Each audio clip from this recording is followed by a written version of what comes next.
Assalamualaikum warahmatullahi wabarakatuh. Apa kabar kalian semua?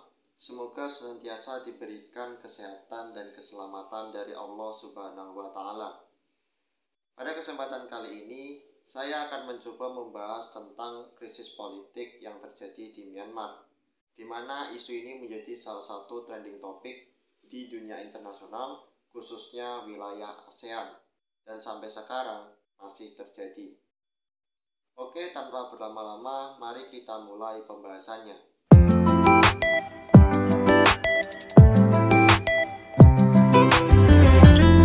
Krisis politik di Myanmar telah dimulai sejak junta militer Myanmar atau Tatmadaw melakukan kudeta terhadap pemerintahan sipil yang dipimpin oleh Presiden Win Myint dan penasihat Aung San Suu Kyi pada tanggal 1 Februari 2021. Pemimpin dari kudeta militer ini adalah Jenderal Min Aung Hlaing yang merupakan panglima tertinggi dari militer Myanmar. Alasan dari kudeta militer ini menurut pihak junta adalah karena adanya dugaan kecurangan yang dilakukan oleh Partai Liga Nasional Demokrasi pimpinan Aung San Suu Kyi terhadap Partai Persatuan dan Solidaritas yang didukung oleh militer pada pemilu tahun 2020.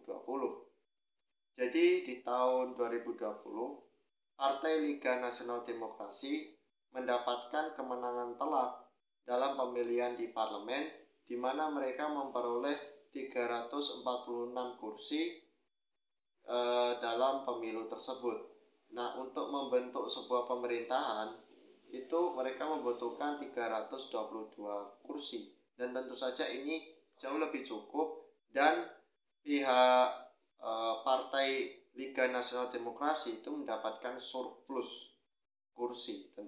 Jadi wajar saja kalau partai oposisinya itu juga nggak terima dan mereka kemudian meminta militer untuk melakukan kudeta.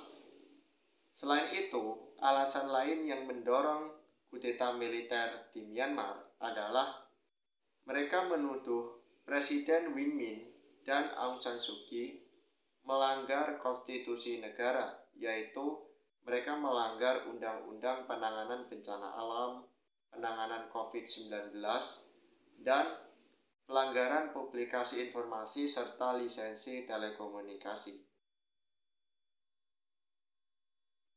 Kudeta militer yang dilakukan oleh pihak junta telah mendapatkan penolakan keras dari masyarakat Myanmar, khususnya dari kalangan anak muda. Mereka menganggap bahwa pihak junta mencoba untuk merebut kekuasaan pemerintahan dengan cara yang tidak sah dan ingin menghapus demokrasi yang telah dibangun oleh pemerintahan Aung San Suu Kyi sebelumnya. Nah, jadi Aung San Suu Kyi itu sebelumnya mereka telah berhasil untuk membangun pemerintahan di tahun 2013, yaitu pemerintahan demokrasi, dan mereka telah membuat perubahan besar khususnya dalam perkembangan ekonomi di negara Myanmar.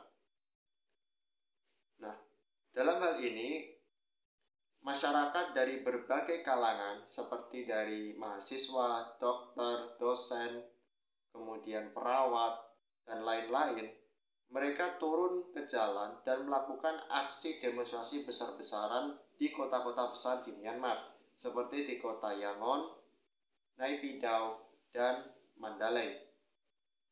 Aksi-aksi demonstrasi yang dilakukan oleh masyarakat Myanmar telah melumpuhkan aktivitas perekonomian di negara tersebut sehingga memancing aksi-aksi balasan dari pihak militer Myanmar. Pihak militer Myanmar kemudian menurunkan ratusan ribu anggota personilnya beserta dengan polisi untuk membubarkan massa yang berdemonstrasi. Mereka melakukan pemukulan dan serangkaian aksi-aksi penindasan terhadap orang-orang yang berdemo di sana. Bahkan mereka juga dilengkapi senjata api untuk menembak para demonstran yang sedang berkumpul, sehingga banyak di antara mereka yang meninggal akibat tembakan tersebut. Diperkirakan hampir 1.000 orang yang telah meninggal akibat tembakan aparat militer Myanmar menurut data dari Asosiasi Penanganan Tahanan Politik Burma sejak kudeta militer dimulai. Aksi-aksi kekerasan yang dilakukan oleh pihak junta militer Myanmar terhadap para demonstran telah menimbulkan kecaman keras dari dunia internasional, khususnya dari Amerika Serikat dan PBB. Mereka menuduh pihak militer Myanmar telah melakukan pelanggaran HAM dan mereka memberlakukan sanksi ekonomi kepada pihak Tatmadaw atau junta militer Myanmar. Namun, aksi-aksi kekerasan yang dilakukan oleh pihak militer Myanmar tetap terus terjadi. Bahkan, jumlah korban yang diakibatkan oleh kekerasan tersebut semakin meningkat hari demi hari. Hal ini mendorong banyak kalangan muda di Myanmar yang kemudian memilih untuk mengangkat senjata melawan militer Myanmar. Mereka kemudian membentuk milisi rakyat yang disebut dengan People Defense Forces pada tahun 2021.